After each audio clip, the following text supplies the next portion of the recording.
Introducing National Streaming Sports, live and on-demand sports talk programming that you can access 24/7. For the premier sports talk experience, tap into our Roku channel. Start your mornings with Mac and Jack covering all the weekend sports action. Then pour a cup and enjoy all the sports you can drink on the Coffee and Sports podcast. At midday, talk sports from east to west on the Coast to Coast podcast. Followed at night by some hot girl talk with Prim and Proper Sports featuring Sonia Pearson. Talk boxing on the Gloved Fist. Yankee fans tune in for Start Spreading the News. And there's more on the College Sports Huddle and Sports Scope with Robert Butler. There are 20 podcasts in all and 70 weekly shows giving us a 3.4-star viewer rating. To find us on Roku TV, search for National Streaming Sports on the Roku search bar. Click on the logo and you're in. National Streaming Sports, live and on-demand sports talk for America.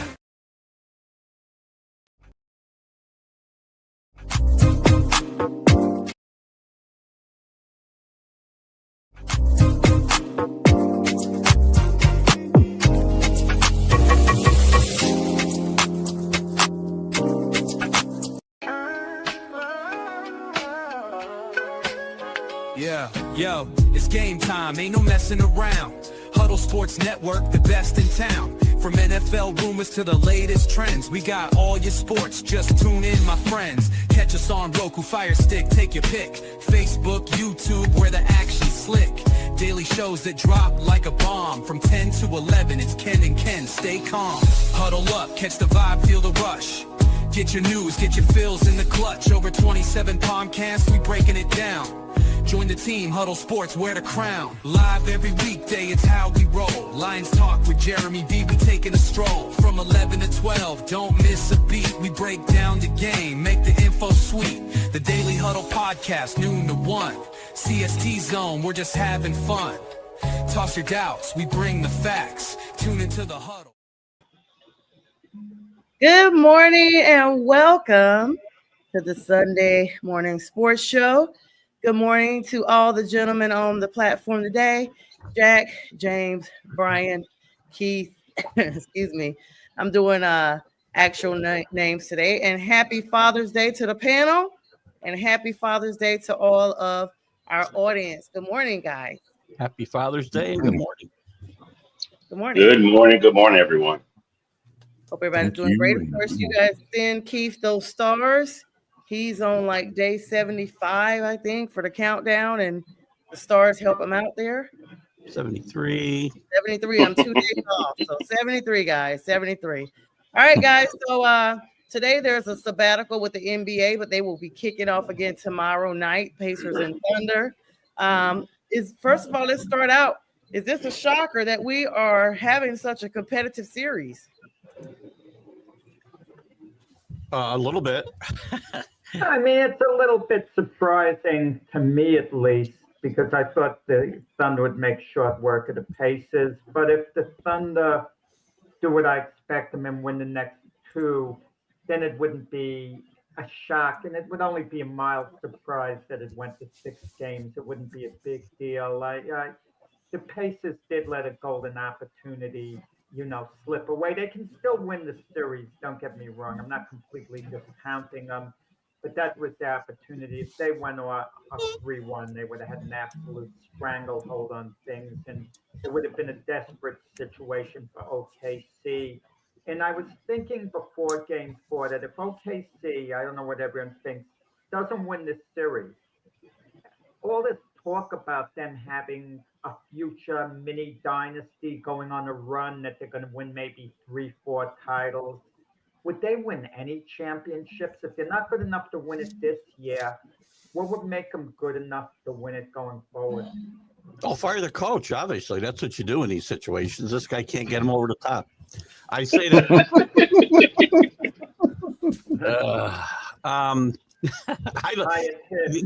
They probably will come back. They're still young. Listen, I said Friday with Jack that I thought this game Friday night was as much a must-win for the Pacers as it was for Oklahoma City. And they, as Jack said, they let a golden opportunity get out of there, get away from them. They dominated that game till early in the fourth quarter, middle of the fourth quarter, and and things just fell apart. And that tells you, I mean, you can't let a good team like Oklahoma City up off the mat. And I think they're going to have trouble. I think they're having trouble getting to 7 games, but who knows? We've gone this far, and they've surprised us more than once, the Pacers. So it's been a fun series, though. And I think we'll start to get more now, I think. And I don't know what the viewership was. Maybe Brian knows. I think he threw the number out last time about the low viewership in the first couple games. If this continues to go on, I think you'll start to see viewership go up. Maybe I'm wrong, but do we know that number, anybody? Or has it gone up? I don't know what the viewership is. Good morning, Miss Linda. I think it was Brian that threw that low number out last Sunday. Good morning, Miss Linda. She says happy Father's Day to Hello, everyone. Linda. And good morning to Brent. Happy Father's Day to you, Brent. He wishes everyone a happy Father's Day as well. Someone grabbed that number because for the first time today, Jack, am not doing any research. I don't even have my device here. So you guys are going to be, I'm just hosting. And I got all the stuff in the top of my head. So it has been slowly going up. They said they had 8.91 million viewers the first game, 8.76 the second game, and 9.19 the third game. They have any? I don't have anything for nothing for Friday. Or yeah. My gut says Friday night's game is going to be the highest one, and I thought if it went up, we talked about last weekend that we would get better. You'd get more casual viewers tuning in if you get games, 5, 6, and 7 maybe. I think the big test, if it goes to game 7 and the ratings are down, then you'd wonder what the heck's going on. You know what this series reminds me of a little bit, with the Pacers losing the 4th game, and Pascrilla would remember this.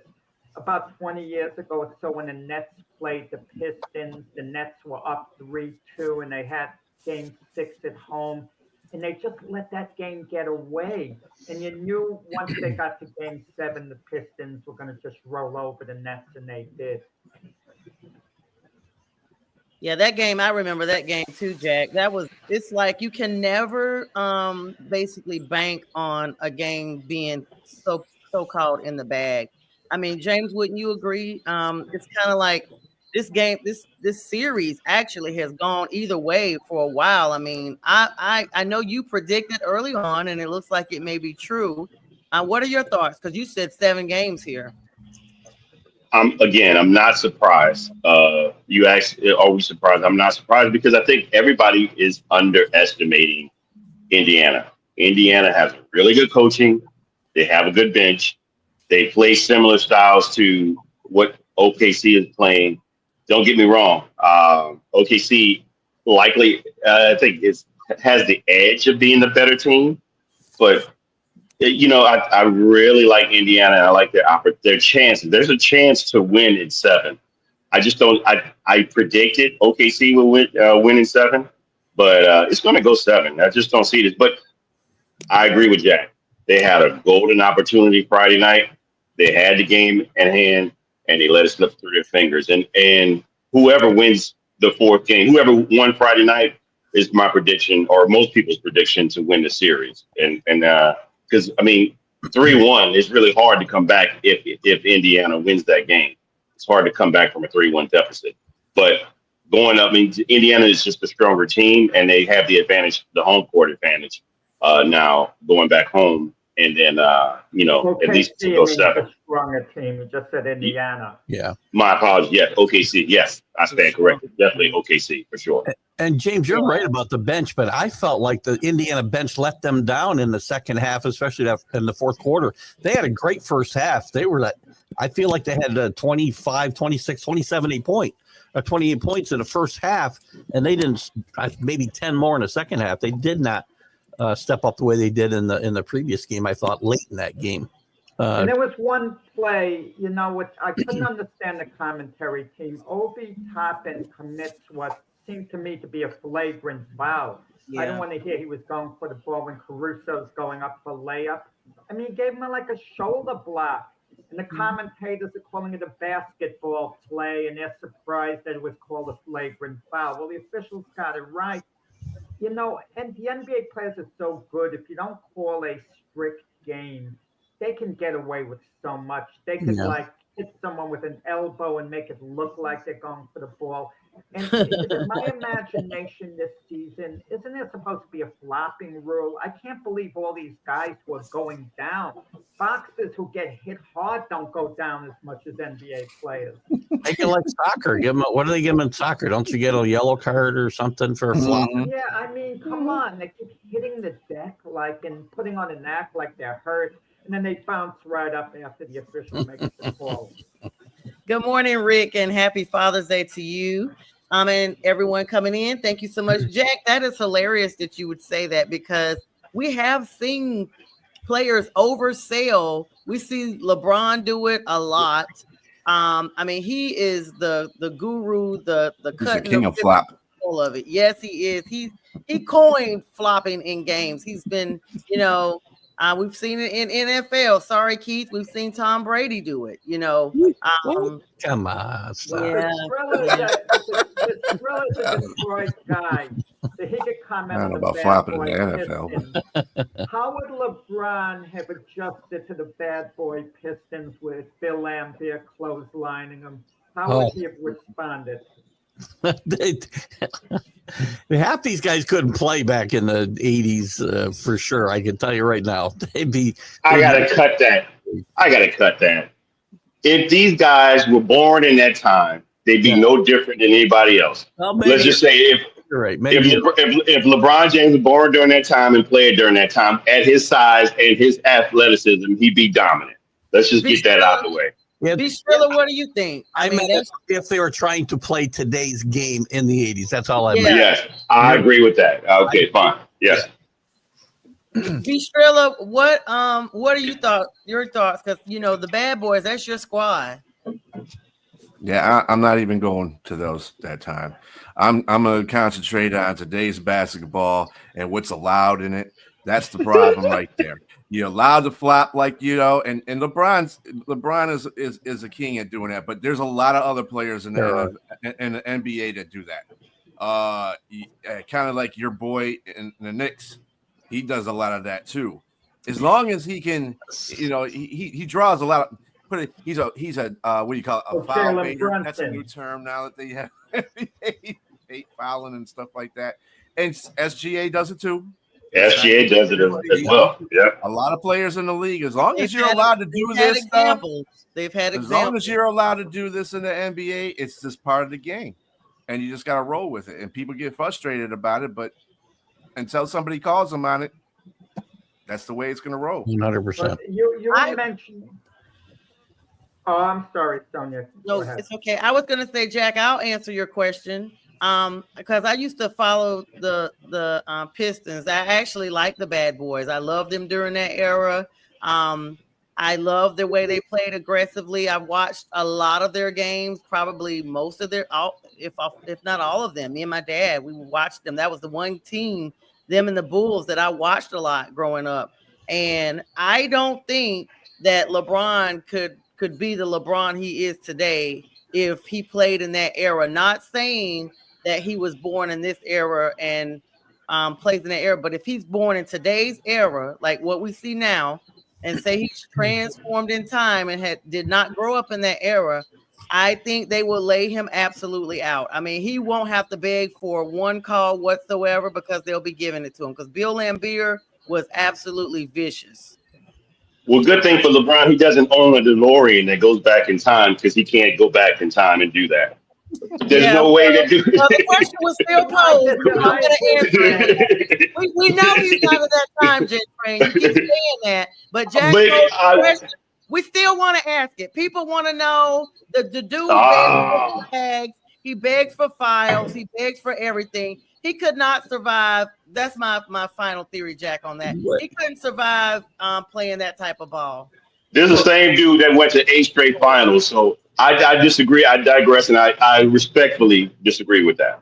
I think LeBron would thrive. He'd be great. Keep this in mind. For sure. He'd be great, but as far as these penalties, which is what you ask about, being fouled is what I'm speaking about. My thing is, let me say this.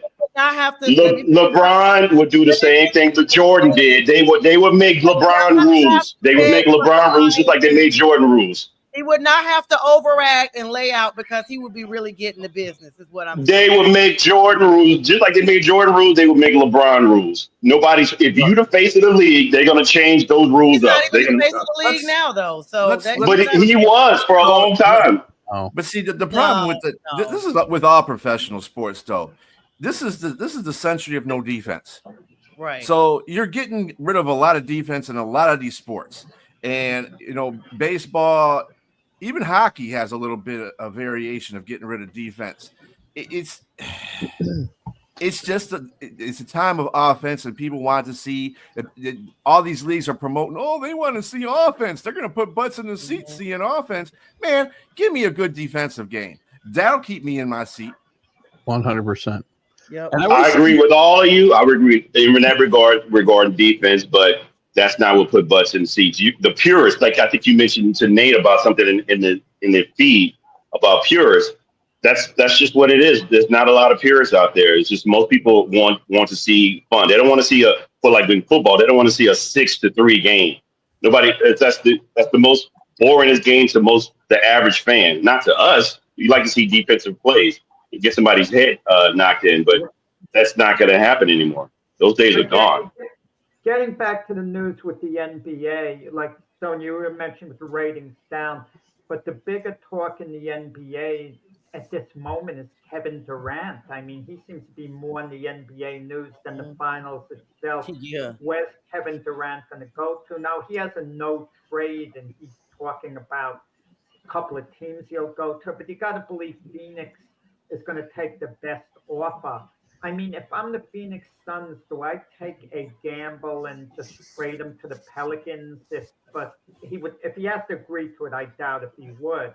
For Zion Williamson, for example, and get a little back in addition to Zion. I mean, but just talk about him going to Miami or wherever, and I just don't know how big a difference Kevin Durant is going to make. Personally, I think the best spot for him would be the Houston Rockets, or maybe ready to take the next step in Udoka. They have a great young coach. And so what's somebody going to give up, right? Right. He's got $50 million they got to pay him next year, and I think they got to get a new contract after that, if I'm not mistaken. So, and he gives you offense. That's all he gives you.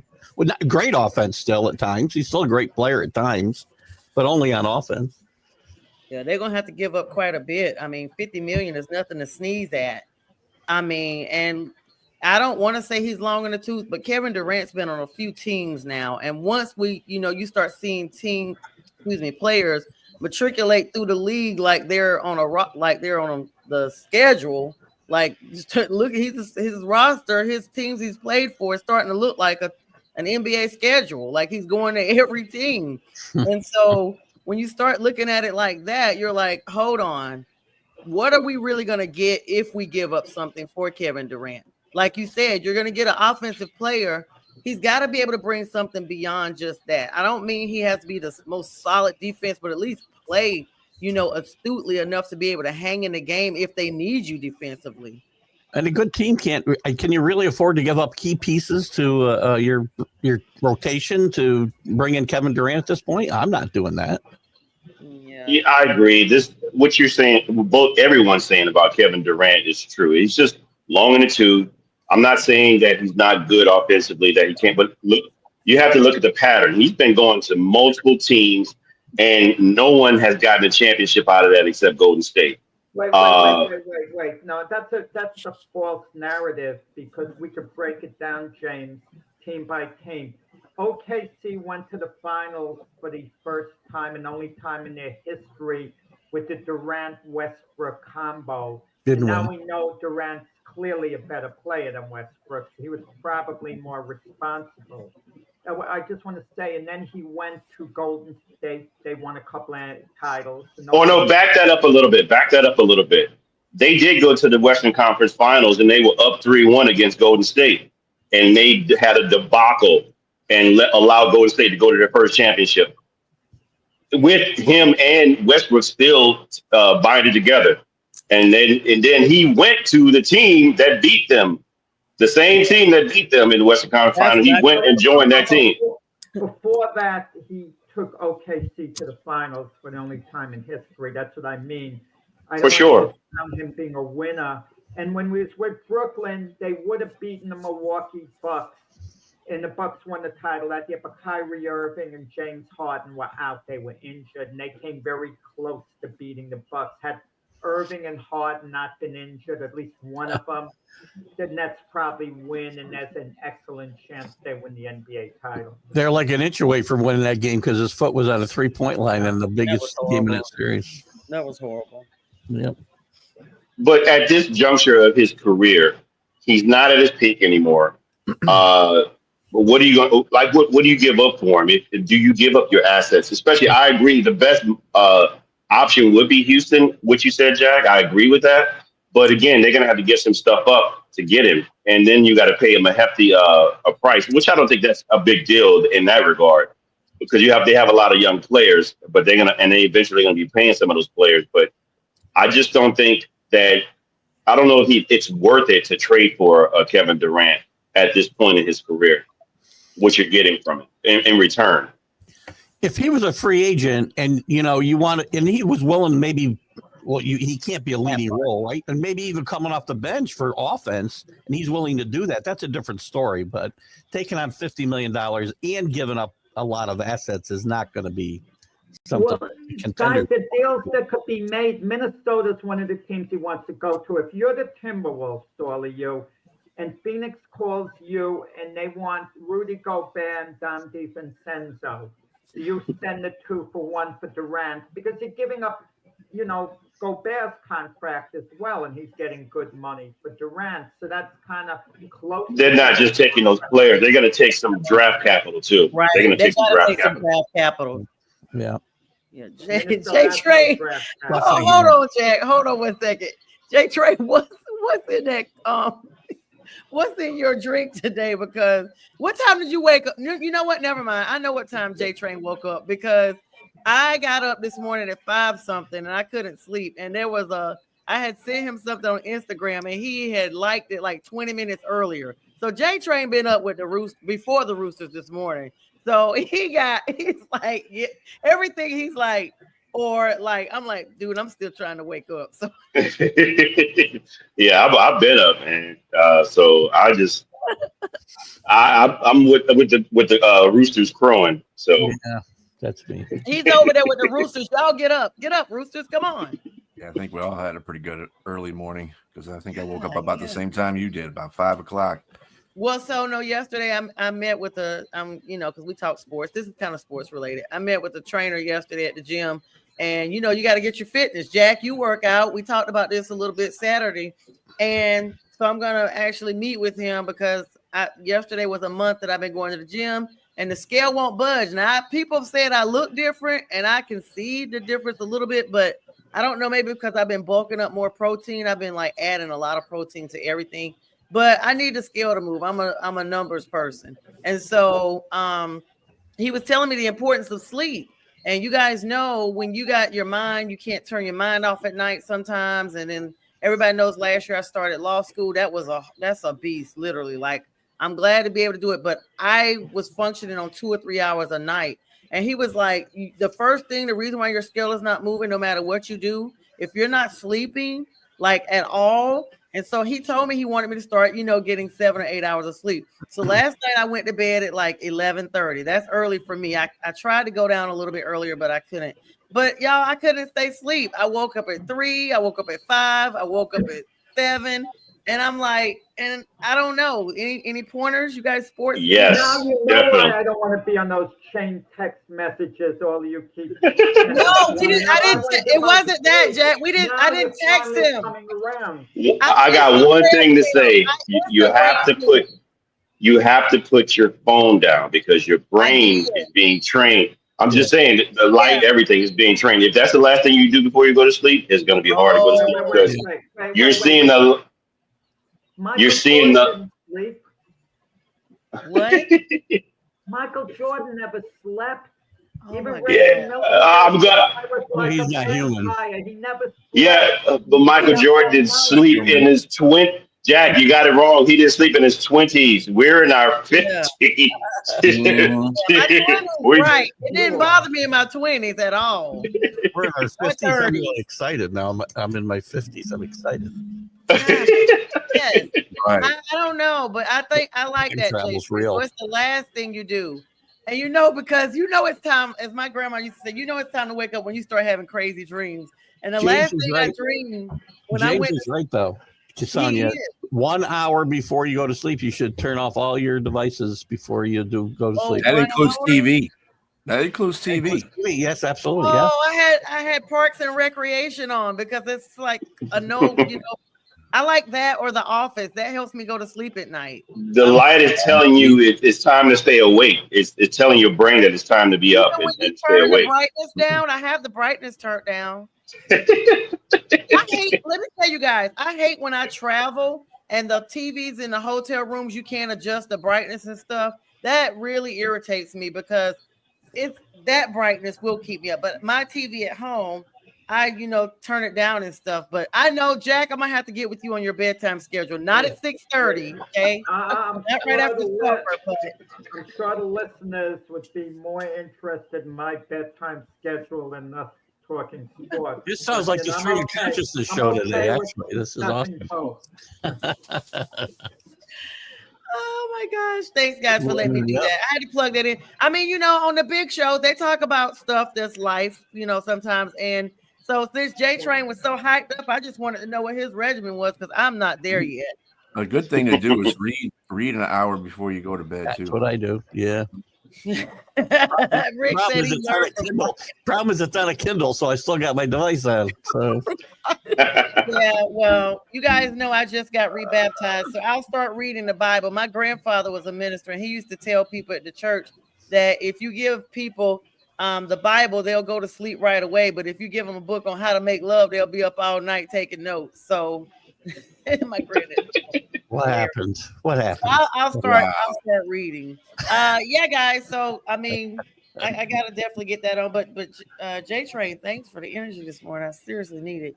All right, guys, let's move on to the Thibodeau search. Any news for his replacement? I mean, I think the Knicks backed themselves in the corner. Jack and I talked about this a little bit with J Train, and Bistrilla was on with us Friday night. We talked about it like we're beating a dead horse here, so to speak.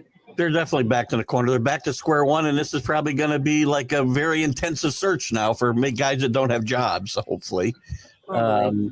Again, no plan. They went into this with no plan, hoping they could throw a dart and get one of these guys that's got a job, which is not a plan. And none of those guys, by the way, are any better or guaranteed to be any better than the guy they fired. So I'm still where I was 2 weeks ago. I do not understand. And I have read in the New York papers this week that this was planned. He would have I made an outrageous statement to Jack that even if they won the championship, he would have got fired. Oh, No, he wouldn't have. No.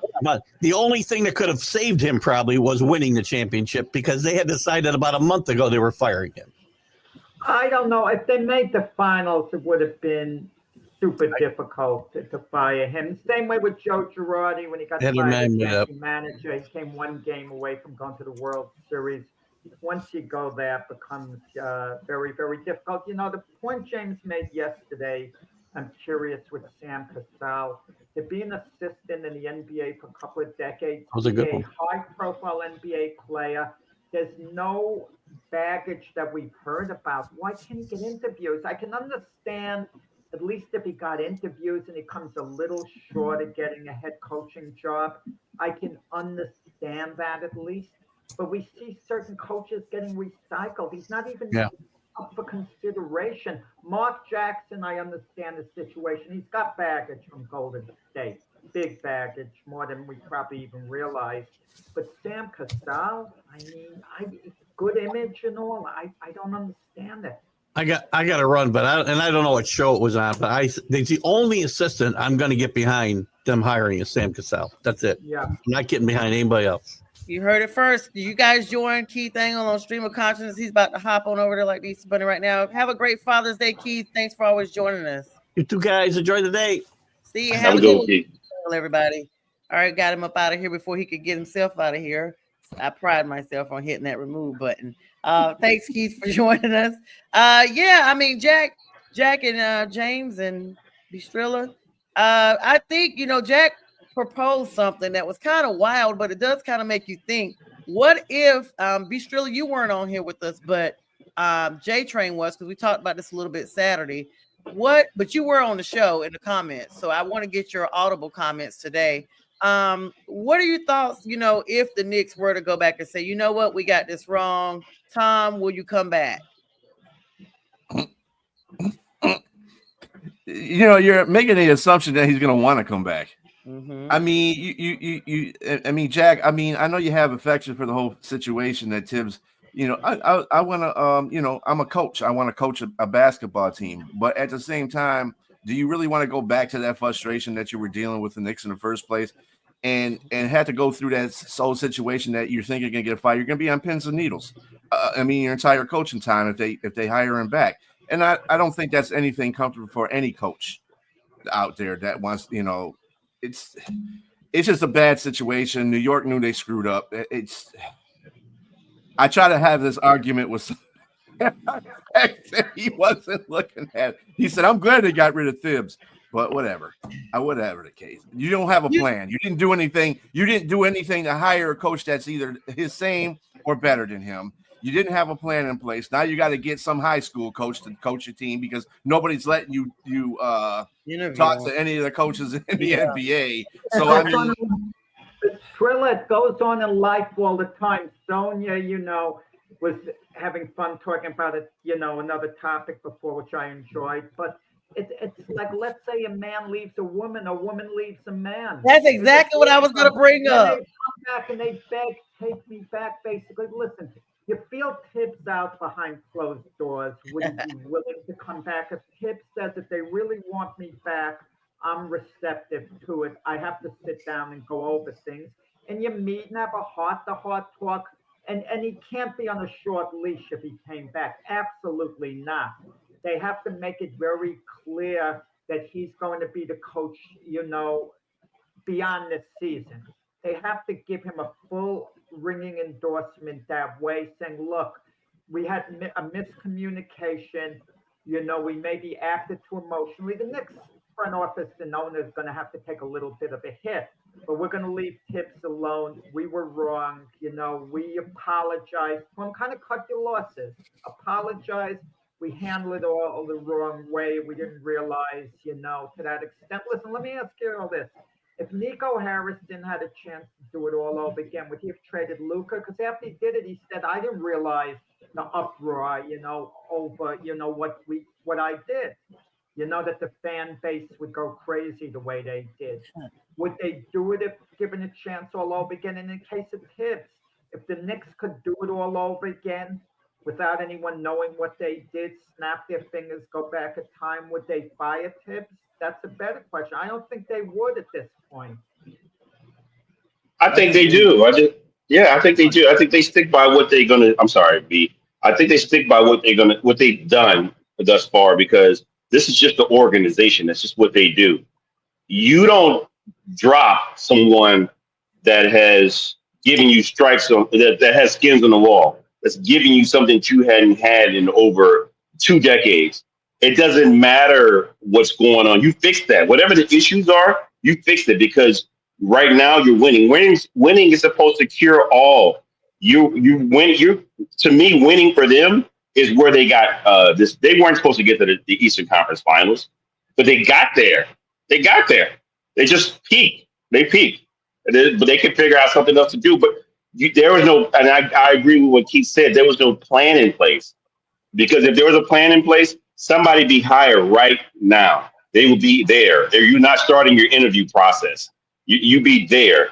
So I just don't. I think there's some ineptitude or dysfunction. Not with Thibs. Thibs has his flaws, but man, there's got to be something they really hiding in that brass room in there. That doesn't make any sense to fire this guy, because from the outside looking in, it looks bad. That house is on fire, and I don't know if you're gonna get water to pour on it and keep it from burning down.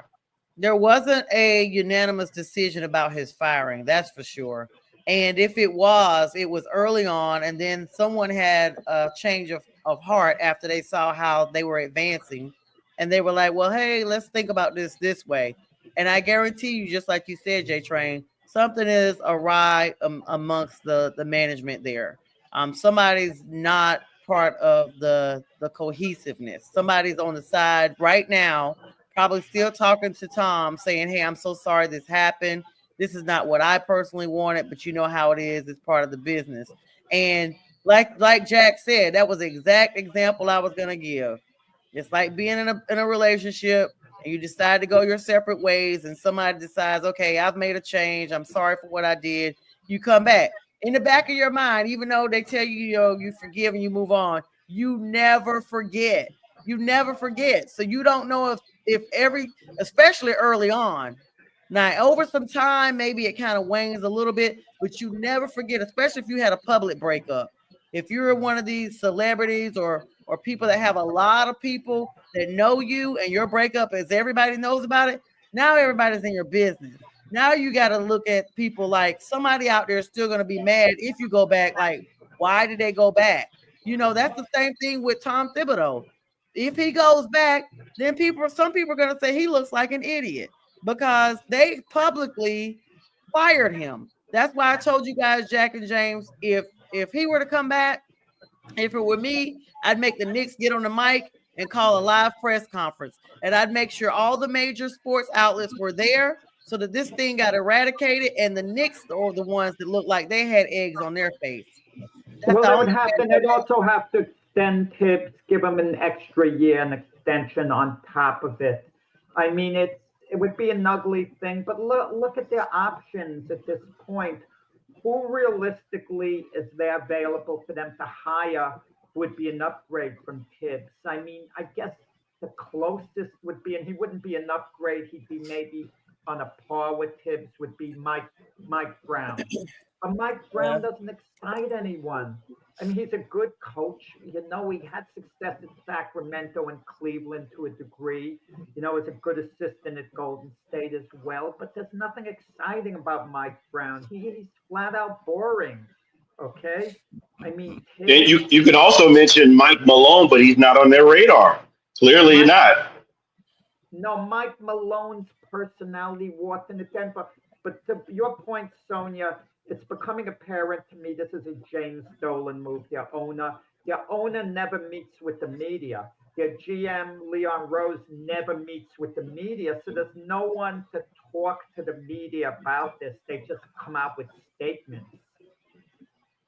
Mm-hmm. Yeah, I mean, I agree. Go ahead, B.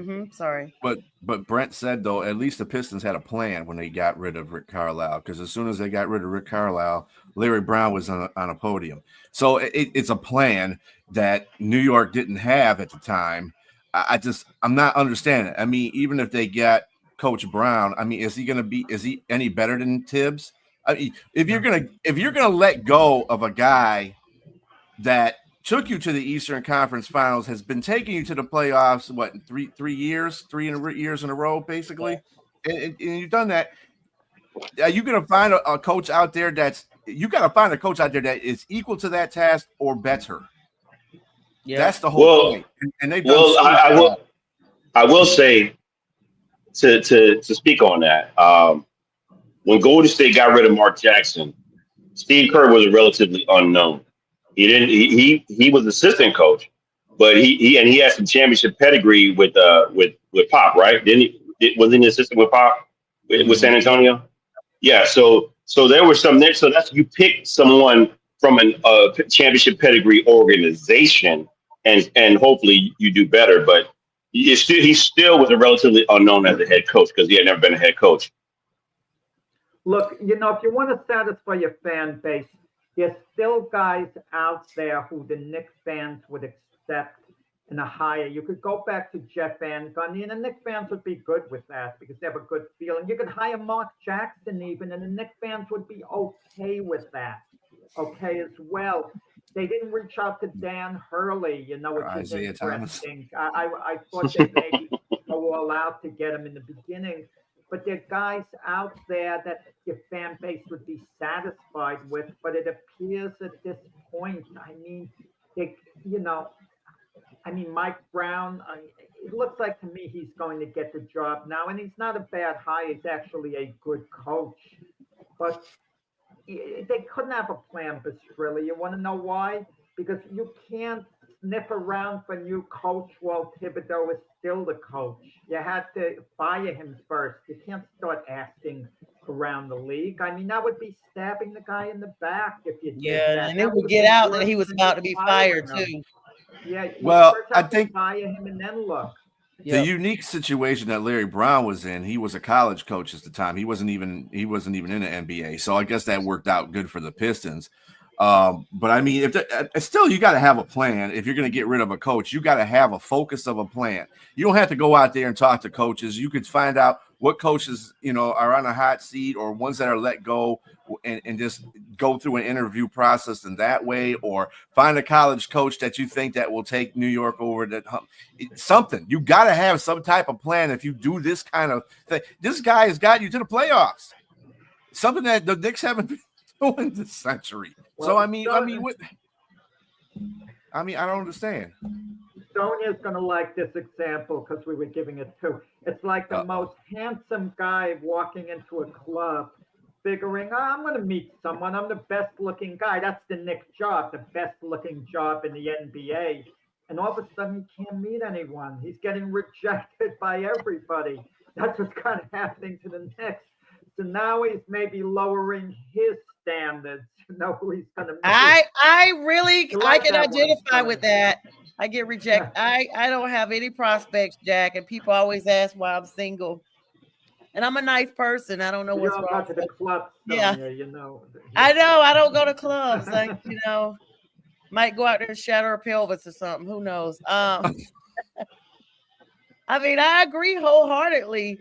This is just one of those things, and as I like to say, the verdict is still out on this coaching search. They didn't prepare themselves, and you guys know poor preparation does create issues. So you got to have proper performance with preparation, and the Knicks are akin to the Steelers, in my opinion, because I feel like they put themselves in a bad situation where they have to take whoever at this point.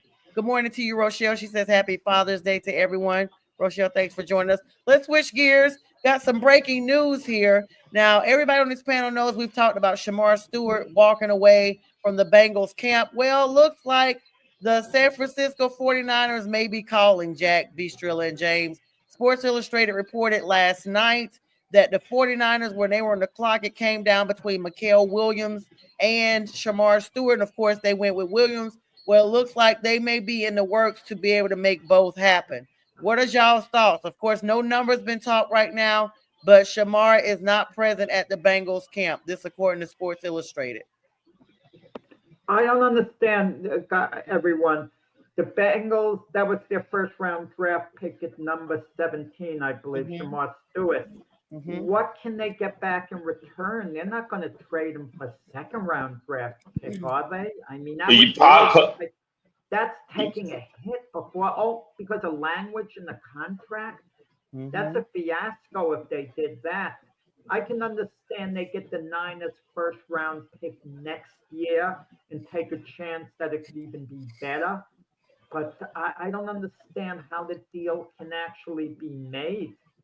Jack, I'm going to make it sound even worse. I doubt they get a second. They probably, because of the desperation that they're in, they're probably going to get a third or a fourth for him because, I mean, obviously they have to pay his contract too in order to agree. They probably got to pay what he's asking for and not put that verbiage in. But that's just a gift because, and this opens a precedence for other players to do the same thing if they don't want to play for a certain team. So, I mean, you just like, wow. I mean, but this is the Bengals' fault. This is their fault. This is all on them by putting that. They've always been that cheapskate team. They've always done this and that. And the 49ers, I mean, the 49ers, did they lose any defensive players? Did they lose, was it Hargrave? I lost a whole bunch of defensive players. Yeah. Yes, exactly. So they needed to work, but we'll see what happens. I guarantee it's probably a third, but you may be right, maybe a second, but they're not going to get a first. Even the Bengals can't be that dumb. I mean, they're not going to trade a first round pick this year to get a third round back. That's not happening. I Brent Sonia, give wants us a little more information on that. Yeah, sure. Go Yeah, ahead. yeah, and I see B Strilla. I'm sorry, Jack. I see B Strilla looking, so he may be able to give us some more context. But I will tell you this: Brent wants to know: is it true that other teams have that same language in their contracts? No, it's the Bengals that changed it. That's what bothers Stewart so much. They changed it like for him, and he's not going to play with it, which could affect his guaranteed money later on. All he wants is the same language that all the other rookies have. I mean, that's not too much to ask for. No, not at all. Yeah, it's saying that basically they're considering Stewart with their first round pick. They literally talking about it's just the language. They are in talks. I'm looking it up now. Because the only option other than that, if the 49ers don't take him, maybe another team, or he would possibly have to re-enter the NFL draft, which is crazy because they're talking about there's a CBA loophole that creates a clause where players could go back into the draft. I didn't know that. I'm reading this while you guys are online. I did decide to look here. Strilla, what did you find out? Nothing that you didn't So find out already. what you're saying, if he goes back into the draft, it actually hurts him because his stock was not that great in the first place. Everything was based on potential, his RAS score, what he did at the combine, because what he produced on the field was only 4.5 sacks in 4 seasons, which is nothing. So he's lucky to be in the situation, and he's lucky to have been drafted in the first round. And I think that's where the Bengals were trying to change. If you had to give them a little bit of nod, is that they saw the same thing. They saw potential, but they drafted him based on potential because of what he did, his freakish athleticism and what he was able to do at the combine, but he didn't produce much of anything on the field. So if you had to give him a little bit of nod, that's where they wanted to make sure that they can get a little bit of money back if they don't get any return on their investment. But I disagree with that. He goes So back listen in the to this. draft This is next where this year. all. Yeah, I'm sorry. Go ahead, Jack. It's like a third. He'd be like a third round next year. He should have been a third round this year, right? He'd have to prove himself over again at the combines, and not to mention staying injury free. So he's on the risk as well. But with that said, when a team like the Bengals drafts a guy in the first round, they're not going to let him just sit on the shelf a whole year and get nothing in return. At some point, they do either come around and work. Someone comes around. Either Stewart comes to camp, they change the wording back, or trade is made. I can't see it getting to the point where he actually sits out a whole year. Well, I'll tell you guys this. This is the reason why the 49ers have entered the trade talks. This also, according to Sports Illustrated. The 49ers are now in a position they may need Shemar Stewart because their first round pick, Mikael Williams, is already injured. He missed the second week of OTAs plus all of minicamp with a hamstring injury. And last season, he had a high ankle sprain that limited his productivity. In addition to that, their veteran defensive end, Yetur Gross-Matos, former Carolina Panther, of course, you guys remember him, Panther fans, missed all of spring practices as well. And that's the reason why the 49ers had traded for Bryce Huff. So this looks like this may go down, that they may actually grab him, y'all, because now Mikael Williams may or may not be who they thought that he was. So maybe the Bengals have leverage there. Yeah, and they also said Shemar is not in a hurry to play for any team because he's got millions of dollars he's already made. So that's why he's being real stubborn. He's like, I don't need y'all. I got my own money kind of thing. So that's going to be interesting to see. Brent said, can he go back and play one more year? Probably. That's the way they're making it sound, Brent. You mentioned the name Sonia. Kind of warms my heart a little bit. When he was with the Jets, he was really good. Bryce Huff. Bryce Huff goes to the Eagles. He was a complete flop. Okay, terrible. Okay, and they got rid of him this year. They traded him to the 49ers, whose defensive coordinator is Robert Salah, who was Huff's head coach for the Jets, who knew how to use Huff. And you kind of wonder how that reunion is going to work. because Huff was outstanding with the Jets, as I said. And what happened to him with the Eagles? I mean, was it? And if Huff becomes really good again with the 49ers, then kudos to, Rabbit Salah, for his defensive acumen. Well, that to me, that tells me he's a system or scheme player. And so Robert Salah knows how to utilize him. So he's probably going to do the same thing there. Because, I mean, if you can't have success with the Eagles defense, I mean, it's more about you, and you're just not a good fit probably in that scheme. And you're probably better in Salah's scheme. But that's going to be good for him. But they definitely need another guy. If the first round draft pick went down, Sonya. Yeah, wow. He's missed all of according to Sports Illustrated, because I didn't even know that until I'm looking up for Shamar. And then this comes up, the reason why. And I'm like, wow, I don't even think nobody knew that. He's missed all of, of course, none of this is mandatory yet, but he's missed all of spring training. He missed all of the second week of OTA, this mini camp thing they had. And he's already coming in with an injury from last year. And I didn't even know about that. And so now, this moves him down. I mean, and you're still trying to solidify your roster. This doesn't look good at all.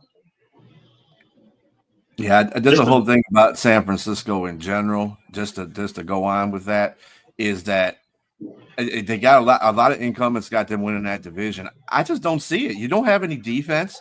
Your offense is barely held together. I don't understand how you think they're going to win that division. Right. It's not like every team in that division is stinks. They don't. Right. You got the Rams. The Rams are the ones that I think they're going to run away with that division. Exactly. So I mean, I don't understand what. And the Cardinals have beefed up too. The Cardinals have beefed up as well. Mm-hmm. Yeah. And Seattle too. I mean, Sam Darnold's probably not my pick, but yeah, I'm just saying they're still up there. They just got a defensive minded coach. So, what were we saying, Jack? It's so easy to speculate in the beginning of any season because every team looks promising. They could do this, they could do that. And I don't mean this as a dig at James, but there are very few teams, and the Saints would be one of them who we could kind of discount in a way from the outside, unless you're a Saints fan. Maybe you find potential. But, I mean, you can look at any team in the NFL and feel they're going to go at least 8 and 9, be around 500, the worst of the teams. But maybe there's a team or two like the Saints.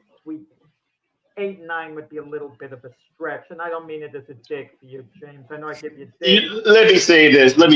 When you throw in your slide backhanded compliments, right, just with a disclaimer. Last season. He only disclaimer because he don't want to scream that. I'm going to say this, and I'm going to say it in low tones. If you remember, I take with a grain of salt. You picking the wins. You were in last place when it came to choosing how many to pick. So. I take that with a grain of salt. I was in first. The year before, though, I was suspended. So I take and Mac knows me and Keith tied for picking wins. So I take that with a grain of salt. So I'm not offended. So you actually make me happy when you say that because I think the Saints are going to do a little bit better than what you're thinking. He didn't want to get screened on, so that's why he kept putting that disclaimer. They might surprise me a little. From 8 to 5, how about that? Yeah, well, that's just kind of like how we're saying quarterback even this year. I mean, but they just signed Cam Akers. Jack, the Saints just signed Cam Akers to a 1-year contract. Cam Akers has had some really good back. Yeah, but he's been solid when he was with the Rams. I mean, he could come back and get injured a lot. He could reignite the Saints. He could be. He's not going to be used as a starting running back, Jack. First of all, yeah, he's probably going to be third in line, actually, to tell you the truth, because they have a promising running back that's behind Kamara. So I don't see that. And then on top of it, any quarterback that they have right now in the Saints is better than Carr. Sorry, that's how I look at it. Retired. So that's Well, I mean, irrelevant. still. He's self-retired. I mean, you Yeah. retire as yourself anyway, but he saw the writing on the wall, like Kirk Cousins is starting to see with Atlanta. And but he just took himself on out of the game. I mean, it's got to And be good hard for riddance. Kirk Cousins when you're a starting quarterback all those years to find yourself on the bench. I mean, I know we like to talk about Aaron Rookie. Rodgers, but if there gets to a point in this season, can you imagine this scene where the Steelers are really doing poorly, the people in Pittsburgh are booing the offense, and at some point Mike Tomlin benches Aaron Rodgers? Let me during the tell you, game, I would come on and this there's show with the some- biggest smile. I'd be like, and there's some Hi. games to play. I mean, how does an Aaron Rodgers deal with it? It's so hard. And that's what Kirk Cousins is going through. But Kirk I feel Cousins bad did for this him. himself. He just played lousy as the Falcons starter. He lost the job. Michael Penix didn't win the job. Cousins could have held Penix off for at least a couple of years. yep. At least a couple Should of years. have. He could have held them off. But he didn't. And you know what gets me with some of these guys? They don't think Kirk Cousins. Penix is not likely to go through the whole season healthy. He has a history Right. of injury prone. He Just sure shut isn't. your mouth. Continue to mentor Penix. Be a great teammate, and your time's going to come during the year. If you're Kirk Cousins, you're going to get in there and you're going to start at some point during the year, and then you could conceivably reclaim the job. I We look wish at no- how the we wish no injury upon you, Penix. yeah, we Yes, don't. No, and not at all. he was healthy the past two seasons at Washington, and he didn't get hurt last year. But let's just hope that he stays a bionic man. We I hope will so. bring this- Oh, absolutely, we hope so. We're not wishing it upon him. It's like two at Miami. I will bring this comparison. The Panthers had Andy Dalton, the vet. Everybody knows the Red Rifle. He's been in the league for a while. They drafted Bryce. Andy knew them drafting this rookie means his days were numbered. Any veteran quarterback that's getting up there, that's been on a lot of teams, if you've been on more than two teams, you know your time is about to tick on up. And so he knew when he had this, Bryce got benched. Bryce was not performing. I mean, he got a horrible offense, and I hate that because these rookie quarterbacks, whoever they are, if you are the top draft, you're going to a horrible team. It's just how it's lined up. Unless somebody makes a trade, you're more than likely going to you're not at the top of the draft because you're the best team. You're the worst team. And so Bryce went to the worst team at that time. And so when Andy's the starting quarterback, just Bryce lost his job, and he continued to be, but Andy messed up his thumb in an accident. That was the best sabbatical that Bryce needed, was that benching, because when he came back, he was a different Bryce. Even though he knew he was on a subpar team, he made the plays for himself, and he used the lack of his height to be advantageous for him making scrambles when other taller quarterbacks could not have made those. So I'm saying that to this, and we got less than 2 minutes here. I feel like Michael Penix, like you guys said, he may have taken Kirk's job for the long haul. I feel bad for Kirk but at the end of the day, Kirk's got millions of dollars that he could go out there and don't break a sweat. I would love to be a backup quarterback. I wish I could suit up for the Falcons right now, just as much as I don't like them, just to get a check. All right, guys, that's we got about a minute here left. Any closing thoughts on teams, breaking news, stuff we didn't cover? I think we got it all today. Just very quickly, the Florida Panthers beat the Edmonton Oilers to go up 3-2 in this series. They won that game at Edmonton. Game 6 at Florida, chance to wrap it up. And repeat as Stanley Cup champions and beat Edmonton the second year in a row in the finals.